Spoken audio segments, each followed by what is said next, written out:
I'm originally from England, and sometimes I make love Paul Revere style. Yes, that's right. I ride hard all night and I yell, "The British are coming!" Of course, I'm just kidding. I'm a happily married man with an 11-year-old daughter. Best contraceptive ever. And my love life, shall we say, isn't as it once was. I'm not going to say my wife's sex drive's low, but I don't know what was colder. The winter storm that knocked out the power in February, or the look on her face the other night when I gently touched her butt as she was brushing her teeth. We don't do foreplay in my house, we do chore play. My best, if not only route to a good time in the bedroom is an empty dishwasher. And we don't Netflix and chill, we Disney Plus and guilt trip. So we thought we'd try a little role play to spice things up. We considered professor and student, nurse and patient, but eventually went with something really kinky. Childless couple who doesn't get their calendars out to schedule sex. It's going to be fantastic. We've got it penciled in for August 2nd.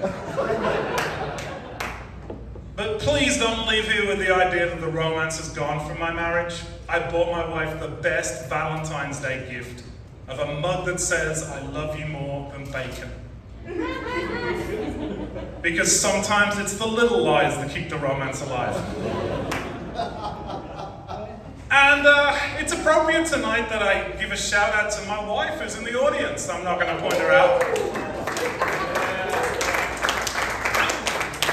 Because that joke lands just a little different if you're sitting next to the calendar pencil girl.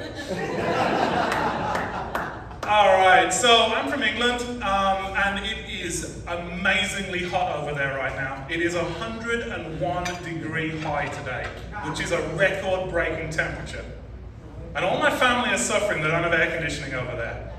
And my sister texted me a newspaper headline that appeared in the paper today that said, "Women warned not to stick ice pops inside vagina to cool down." Now, that's really good advice. Because everybody knows that you should never stick an ice pop in your vagina to cool down. It works way better in the butt.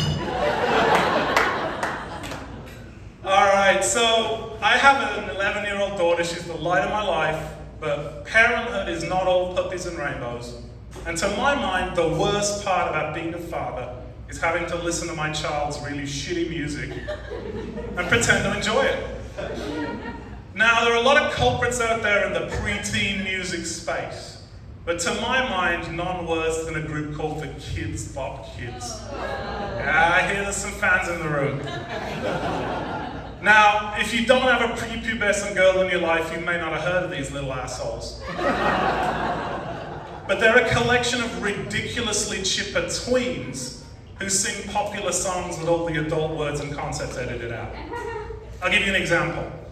In the song TikTok, Kesha sings, "Before I leave, brush my teeth with a bottle of Jack, 'cause when I leave for the night, I ain't coming back." The Kids Bop Kids sing, "Before I leave, brush my teeth, make sure I reach the back. I got a sleepover tonight and I've got to pack." You are fooling no one, you little shits. Now, while there are some songs in their repertoire that aren't appropriate for their target audience, there are some places they won't go. There's no "My Neck, My Back, Lick It" by Kaya. There's no "WAP." There's nothing at all by Lil' Kim. But kids, if you're gonna go halfway on a concept, you've gotta commit. Yes. I just don't think they're trying hard enough, so I had to go myself. Any 9 Inch Nails fans here? Yeah. Anyone remember their great hit "Closer"? Well, that Kids bopped it. I'm going to share a little snippet of it with you. Dum, shh, You let me snuggle with you. You let me have tea with you. You let me party dress you. You let me confide in you. Help me, I broke my Barbie dream house. Help me, I got no cookies to sell. Help me, the only thing that works for me. Help me get away from myself. I wanna hug you like a stuffed animal. I wanna cuddle you at bedtime. I wanna hug you like a stuffed animal. My whole existence is fun. You get me closer to mom. Catchy? Maybe I'll send it into the kids' boppers. Or maybe I'll end it all. If I have to listen to tweens sing Uptown Funk again. Alright, so I'm an American citizen now, some 8 years, but when I first moved here, there were a lot of differences that gave me confusion between American language and English language. My favorite English dessert has a very strange name. To the English, a spotted dick is a delicious raisin cake. To Americans, a spotted dick is an excellent reason to call your doctor immediately. In either event, I highly recommend slathering it with cream.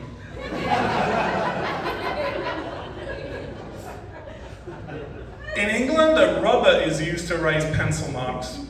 Not here. Which explains the strange look I got when, before a test in college, I told an American classmate that I didn't have a rubber and asked if she had a spare I could borrow. What? I said. I'm just trying to stop myself from making a mistake I'll pay for later. Well, I didn't get that rubber. And she sat on the other side of the room, and just as I feared, the need arose and I had to rub one out by myself. And this one's the worst. The American use of the word spunk makes me positively nauseous. In America, spunk means courage, determination, get up and go. In England, spunk is slang for semen. So imagine my horror when my American friend told me that her 15-year-old daughter was full of spunk! Oh Lord, I hope not. Well, Plano Comedy Club, you have been fantastic. And I've been David Parsons. Cheers!